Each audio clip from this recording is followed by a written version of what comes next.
The movie begins with Captain Brodie Torrance, Gerard Butler, calling his daughter Daniela from Singapore, Hayley Hecking. Considering that he wants to spend the holiday with her, he plans to fly back to Honolulu. Flight 119 of Trailblazer Airlines is being piloted by former RAF pilot Brodie. When he comes to find Samuel Dele Yosanen, his co-pilot, who informs Brodie that they will be flying through a storm. Bonnie, the head flight, is Daniela Pineda. Brodie is told by the attendant that he must meet Officer Shellback, Remy Adeleke. Brodie is informed by the police that they are transporting. Louis Gaspar was a murderer and ex-soldier in the French Foreign Legion, Mike Coulter. As the aircraft prepares to take off, young social media influencers and a snobby businessman are among the other visitors we observe. Brodie and Dele converse while in the air, with Brodie mentioning the fact that his wife had died earlier. The storm causes the airliner to experience significant turbulence as it travels over the South China Sea. When the storm intensifies and the plane sustains damage, Brodie suffers a head injury in the ensuing chaos. When the plane starts to crash, a stewardess is killed. And Shellback also perishes from being thrown around. Without communications and radar, Brodie and Dele must manage control, achieving a more secure balance. They need to make an emergency landing because they realize the damage is too great. The pilots locate an island and land awkwardly. As everything has calmed down, Brodie instructs the passengers to exit the aircraft. He and Dele discover that they are on the island of Jolo. Scarsdale, Tony Goldwyn, the crisis manager for Trailblazers, meets with the board of directors at their headquarters in New York City to try to find the jet and its passengers. Due to his violent past, Brodie tries to keep Louis segregated and isolated from the other travelers. In order to keep the passengers calm and discover a means to call for assistance, Brodie collaborates with Dele and Bonnie. Dele informs Brodie that violent separatists run Jolo, posing a threat to everyone there the longer they stay.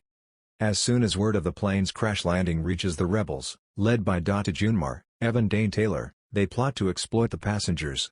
Brodie follows Louis into the forest in the meantime to look for a method to ask for assistance. Scarsdale and the board check Brodie's history file back in NYC. As Scarsdale is aware of the danger on the island, they want to dispatch a private military squad to rescue everyone as soon as the plane is located. Daniela's aunt tells her that her father's plane crashed in Hawaii. When Brodie and Louis arrive at a tower, Brodie is able to speak with the Trailblazers representative, who at first doesn't trust him. Because, according to her, they have been receiving a lot of irate calls regarding the missing flight.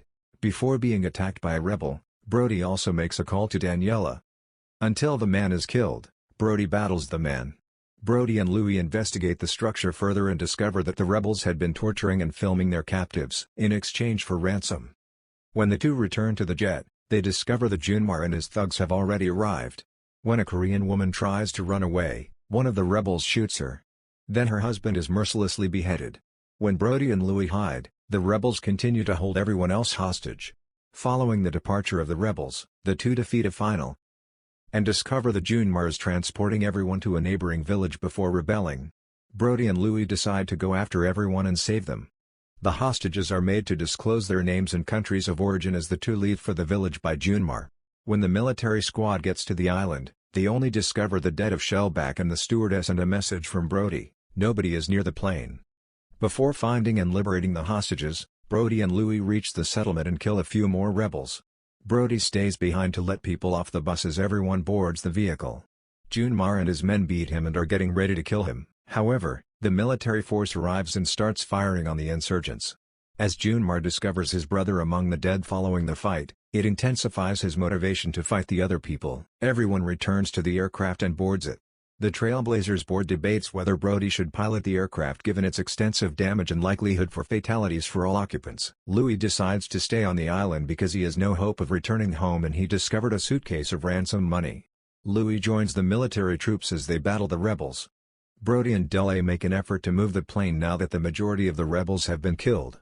Junmar tries to shoot an RPG at the aircraft. But, Brodie raises it high enough in the air so that he can run over Junmar with the plane's wheels and kill him.